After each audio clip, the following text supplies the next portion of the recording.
Good evening. Welcome to TMI Live 55, Explorations 10. As I explained last week, I'm going to start a series this week. I guess I started it last week.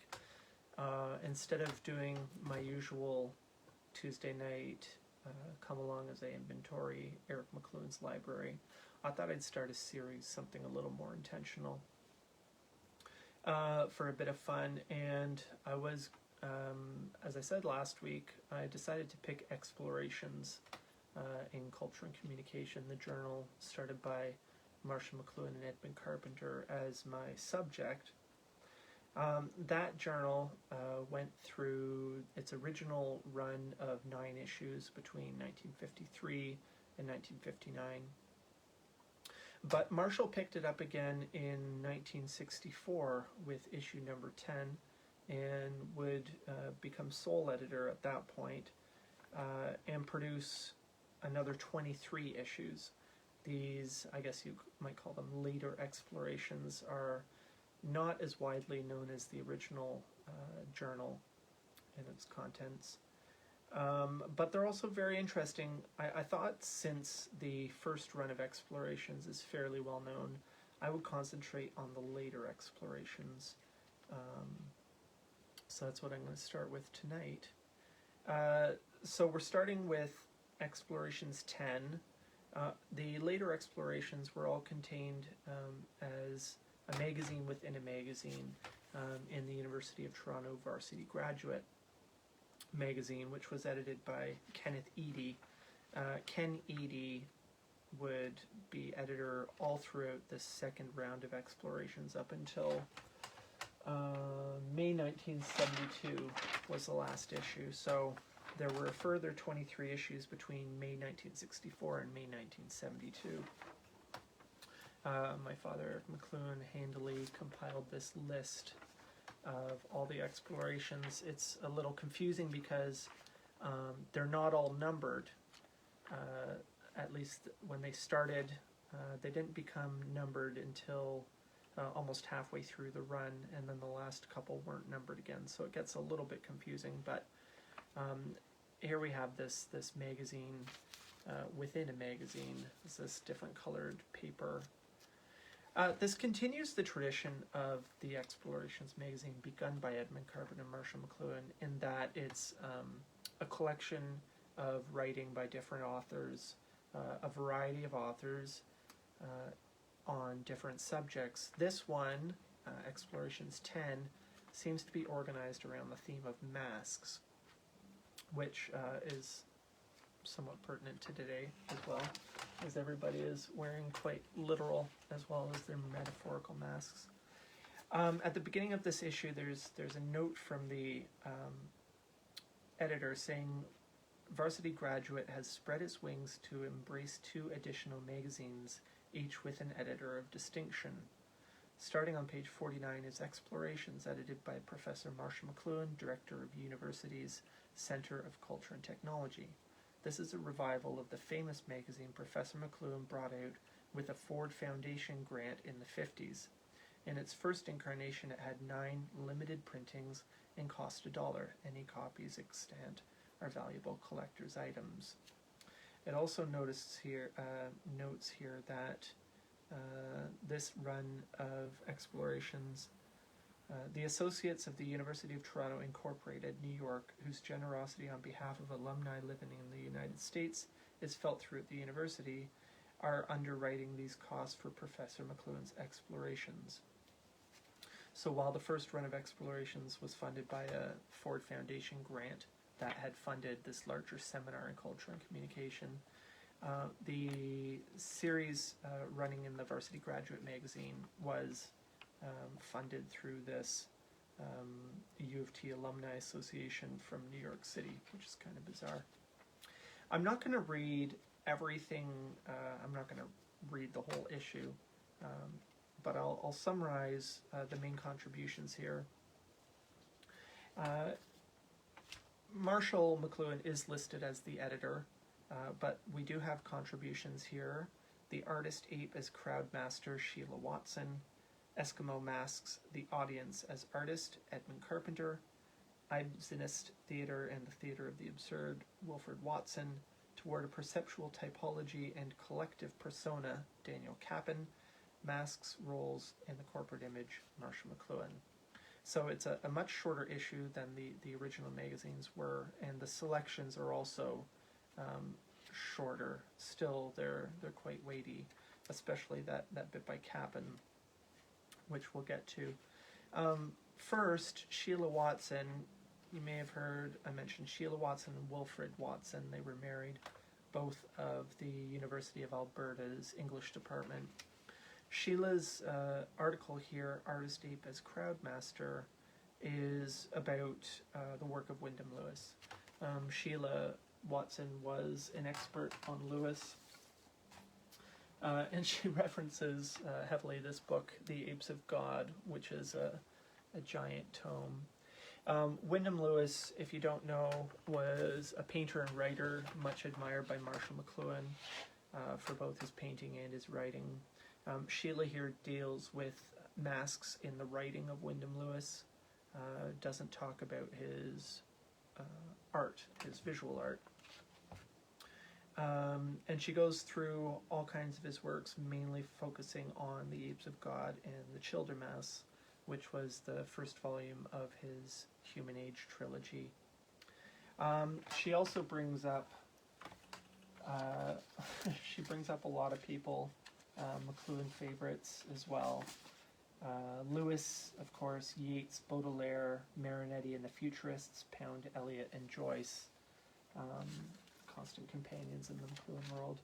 Oh, I had brought out, this is the cover of Explorations 1, which I thought was interesting as it features masks on the cover. Interesting, given the subject of this issue here, which is about masks.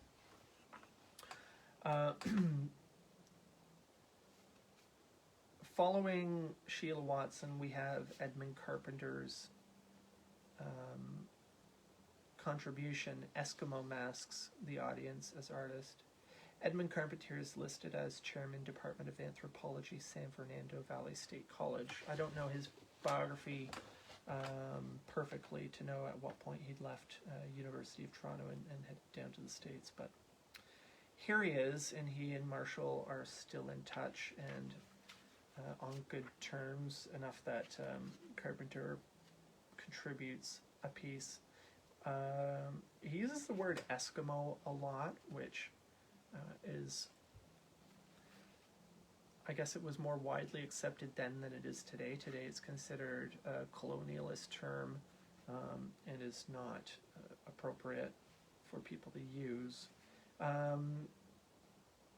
I believe it's always been seen that way, so it's interesting that Carpenter uses it, given that he supposedly lived very closely with Inuit peoples for many years, apparently even being adopted into a family up there. This is an interesting article, apparently on a difficulty of filming. He was interested in film. He starts, there's a popular type of joke in which the subject goes through a terrifically strenuous effort, only to find that the object of his labors is in no way connected with the effort. For 6 years I have played the lead in such a comedy, climbing successive wrong mountains, with the right mountain always in view. The right mountain, in this case, is a film presenting Eskimo masks, creating in a modern audience an effect corresponding to what was felt by the Eskimo. The problem arises from the nature of film equipment and its use. He continues, our task then was to first experience Eskimo masks, then to create instruments and techniques which could record that experience without violation. So, and he goes on to talk about what exactly the experience of the mask was in these Inuit cultures as distinct from other native cultures in Canada, Pacific Northwest specifically, and the challenge of trying to convey that experience of the Inuit mask on film. following Carpenter is Wilfred Watson, and his piece is Ibsenist Theatre and the Theatre of the Absurd. Wilfred Watson, married to Sheila Watson, also of the Department of English, University of Alberta, was at the time, this is 1964, this came out I think in 1970, From Cliché to Archetype, was a book co-authored by Marshall McLuhan and Wilfred Watson. And the first chapter of this book is actually Absurd Theatre of the Theatre of the Absurd. The chapters in this book are laid out alphabetically, so Theatre of the Absurd is the first chapter. Marshall and Watson worked on that book for actually over several years before they finally published it. I think it was 1970. Meantime, he put out this little article which talks about the shift in sense ratios from stage to radio and the resulting shift in theater from Ibsenist theater to the theater of the absurd. Let's see, there's a passage I was going to read here. What has happened is connected with a general shift in sense ratios. Until World War I, the sense ratios of audiences were adapted to the high visuals and the low audios of the realist drama then current. Until radio broadcasting began, there was a matching of theater and audience in the senses appealed to and in the preparedness of the senses to respond to theater stimuli. But with the enormous and pervasive influence of radio, audience sense ratios have shifted. How rapidly radio broadcasting took on can be realized from what Professor Asa Briggs had to say about its incredible growth, etc., etc. This radical shift in sense ratios couldn't help but affect the art of theater, where both senses of vision and of hearing fly in here in a snowstorm, where both senses of vision and hearing can be stimulated to the highest degree. The question to be asked is, how would the abandonment of the visual sequence as the rational norm affect theater? Watson also here, he brings in Marshall McLuhan, and he's talking about the Gutenberg Galaxy, which had,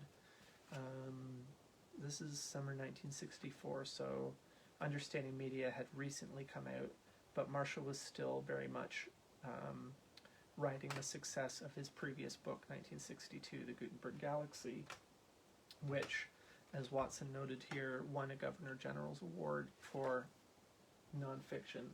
I don't know how there's a fly in here in the middle of January when there's literally a snowstorm outside. Anyway. The fourth article here is different from the others, Toward a Perceptual Typology and a Collective Persona by Daniel Cappon, Department of Psychiatry, University of Toronto. This is the first article out of the 5, which has footnotes in it, and it's much more an academic style essay, and quite dense. It begins, it seems as if each member of the faculty of the mind is capable of organizing the whole mind. That is, each organ, certainly each system within the anatomy of the mind, each function within the physiology of the mind, seems capable of leading the corpus of the mind and thus organize it. Then he starts to get into Jung and Jungian typology. He's talking about space. He's obviously with the program because he gets into visual and acoustic space.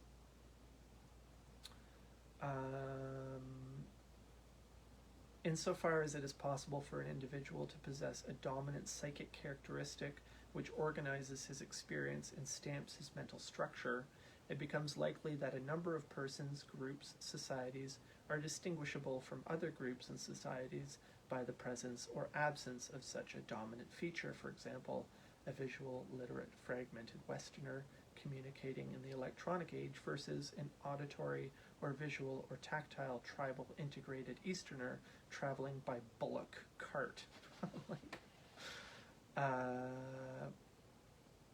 Anyway, he goes on. some interesting phrases. However, the relationship between, on the one hand, technological output, the extension of the senses, and of the orientational percepts of time, space, weight, and body boundaries into apparatus and instruments, and, on the other hand, perceptual typology, that is the shape of the vessel, is a two-way street.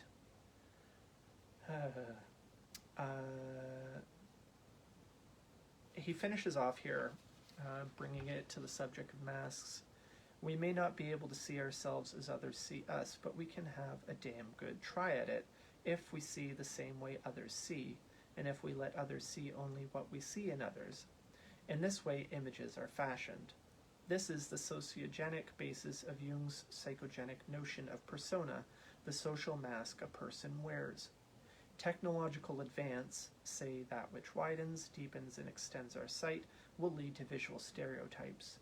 This in turn will lead to appearing in the mask, and seeing others in the mask, shaped by the instruments of culture, for example, forever young, vigorous and beautiful, always popular and sensitive, and the incompatibles of being at once righteous and tolerant. It is of such technological stuff manufactured by TV programmers, sponsors, and the ad boys that our dreams are made. And our dreams are a measure of our perceptual typology and an index of the interface betwixt mask and person. He finishes. Finally, we come to Marshall McLuhan's contribution, which is Masks and Roles and the Corporate Image. He's listed as Director of Center of Culture and Technology, University of Toronto. I just took a spin through our bibliography for the notes. Alfonso Fly again. Like, what's going on? This is an in-joke because in the class I taught, there was this fly. We called it Pence or something, didn't we? Because this fly kept on bugging me over a couple of episodes anyway. Yeah. Marshall has, when I typed masks into our bibliography, I got, this was the first, Masks and Roles in the Corporate Image, Explorations 10, then 1970 in Voices of Literature, Book 3, Sounds, Masks, Roles. Marshall edited that collection with R.J. Showick. 1971, Erasmus, The Man and the Masks, from Erasmus in English, U of T Press, Volume 3 in 71. And then also in 71, Roles, Masks, Performances, New Literary History, Volume 2, Number 3. A little bit odd there is that, I don't know if you picked up on this, it's threes. Masks, Roles in the Corporate Image, Sounds, Masks, Roles, Erasmus, The Man and the Masks, Roles, Masks, Performances. I don't know, threes. This contribution here by Marshall, Masks and Roles in the Corporate Image, is mostly an examination of the mask in Shakespeare, particularly in King Lear and Othello. He starts off, the process of desacralizing the king, of reducing the charismatic and corporate image of the monarch to secular individual status, that is a familiar theme in Shakespeare. The process by which the corporate lion is destroyed by the private and individual fox is one of fragmentation. A code for print. Machiavelli, with his divide and rule approach to power, fascinated and terrified the 16th century, if only because he compressed all that the new science and technology of his age was expanding into explosive cultural reality. Underpinning Machiavelli's formula was the fragmentizing power of print on one hand, and a bit later of the infinitesimal calculus on the others. Letters, the language of civilization, and number, the language of science, both assumed a new fragmentizing intensity that multiplied the means of both analysis and power. The new instruments of analysis were extensions of our physical powers that confronted a traditional structure of social roles and of corporate images. The private wits or senses of men were unleashed from their corporate restraints. The fox was pitted against the lion. the individual found new means of rivalry with collectively organized energies. Marshall continues to discuss Lear, and then comes into Othello. Then he brings it up to the present here. The trauma of our present time is that of fragmented and mechanical man, suddenly confronted by the seamless web of human kinship and responsibility in an electric and organic age. Browning was, perhaps, the first English writer to encounter this vision of our condition artistically and to devise corporate masks or poems to body it forth. It's worth noting that when Marshall's talking about corporate here, he's talking about corporate identity, he's talking about group identity, corporate as opposed to individual or personal. He's not talking about the business world.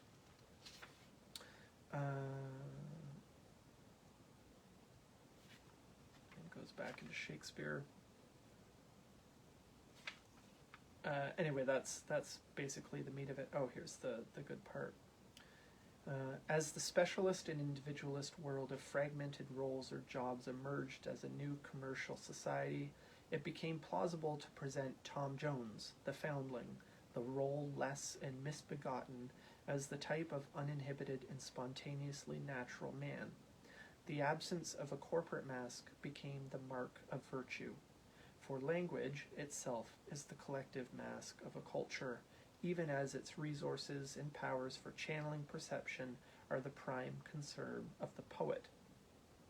With language, the poet assumes the corporate mask and manipulates it like a puppet, for puppets are iconic, abstract patterns that capture corporate energies in a form that commands audience involvement in depth. The simple gesture or bounding line calls for much viewer participation for its completion. And there you have it. That's essentially it. The New Exploration series is a more condensed, kind of a Reader's Digest version of the original Explorations, which ran much longer with at least two times the contributors, and the articles ran 2 or 3 times the length. So it's a condensed, more succinct, actually, I didn't think about it, but it really is reminiscent of the Reader's Digest magazine, a little section inside it. I don't know whether that's intentional or not. So that's what we're going to do over the next maybe 23 weeks, is I'll look at a different issue of the New Explorations magazine. So we'll see you then. I hope you keep well. Take care.